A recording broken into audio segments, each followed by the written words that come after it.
Hi, I'm Dave Burse and I've just arrived at Heathrow Airport, and in this episode I'm going to be talking about the effect that travel has on the creative mind. But I'm not doing it from here, I'm doing it from LA. So come and join me.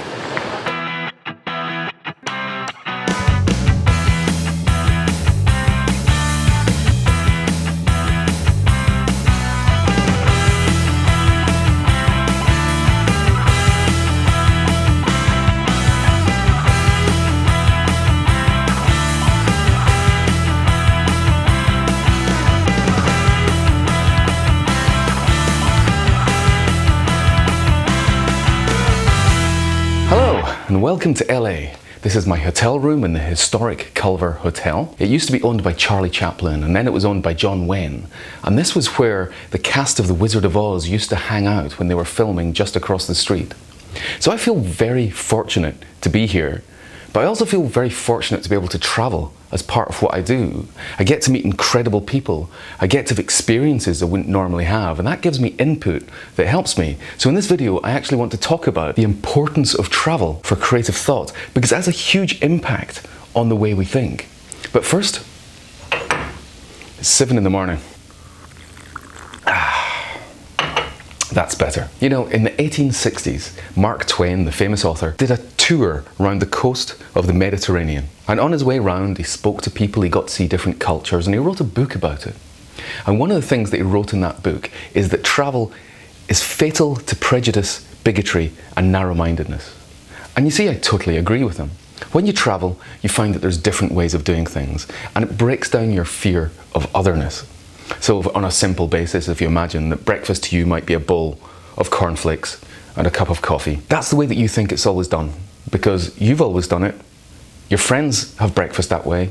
Your family always had breakfast that way, so that's what breakfast is. To other people, it might be a full fried breakfast. To other people, it's a stack of pancakes.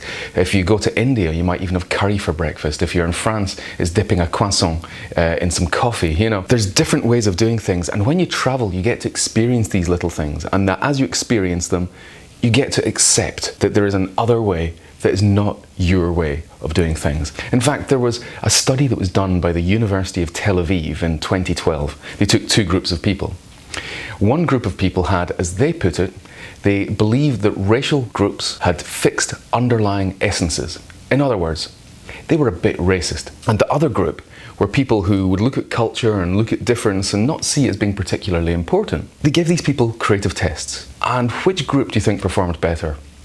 Well, naturally, it was the people who were open to difference. It was the people who didn't see difference as being a problem, being a bit racist, being ethnocentric, thinking that your way of doing things is the only way of doing things, led to worse ideas. And I believe that that's absolutely true. Openness helps us get ideas that we wouldn't normally have. Bear with me a second. The way that our brains get wired, it's based on experience, it's based on the people that we surround ourselves with, it's based on the habitual stuff that we do. When you travel, when you're exploring all these other ways of doing things, it starts to build up different wiring in our brain. So the wiring that had been reinforced out of habit and out of the sort of influence of the environment around us, it ends up creating competing pathways with that. So this new wiring that you put in allows you to have more flexibility of thought, more sort of cognitively diverse approaches to things. And that again allows us to be able to access ideas we wouldn't normally have. But you need to be willing to adapt. The old cliche of the British people who go on holiday to the south of France and in their suitcase they pack tea bags, they pack baked beans, they pack Marmite and everything that feels British to them.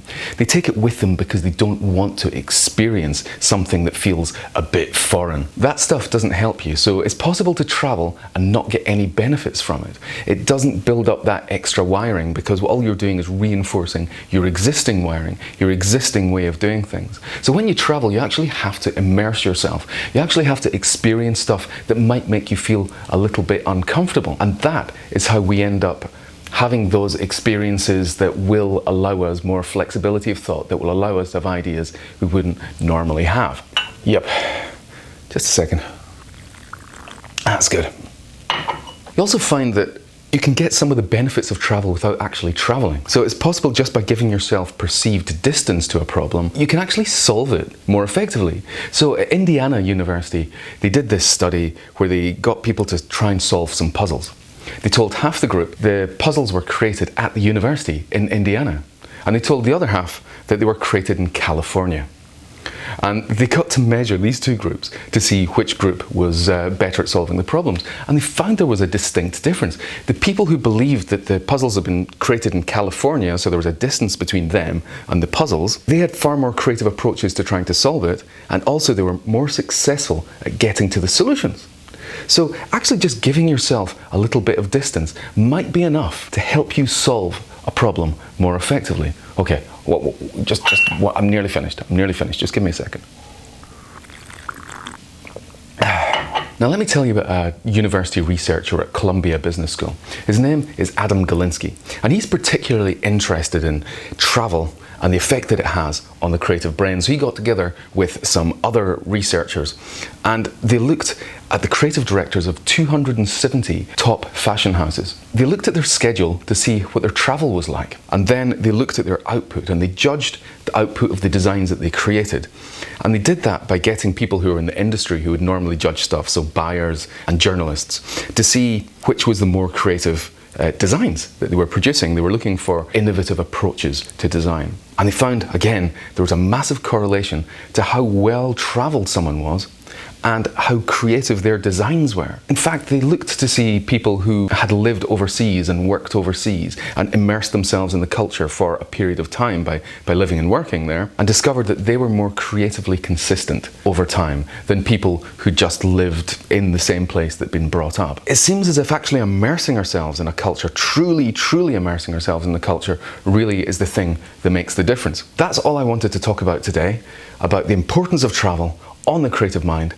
If you found this at all useful, then please like it, because that's what you're supposed to do when you like a video. You hit the like button, get a mallet out, smack that key as hard as you can so that maybe it just gives us a few extra likes, like the test your strength machine at a fairground. That's I'm hoping that's how it works. Subscribe if you've not subscribed.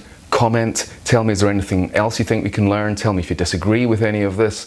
I want to have a conversation with you, so I'm hoping that you will come back to me with some stuff that I can respond to. I'm off now to run a second day of workshops here in LA. It's about helping people think things through, helping them get realizations that they wouldn't normally have, and then come up with ideas that are going to be valuable to them. I love that stuff. That's it for me. I want you to look after yourself. I'm going to try and look after myself here in LA before I fly home tonight.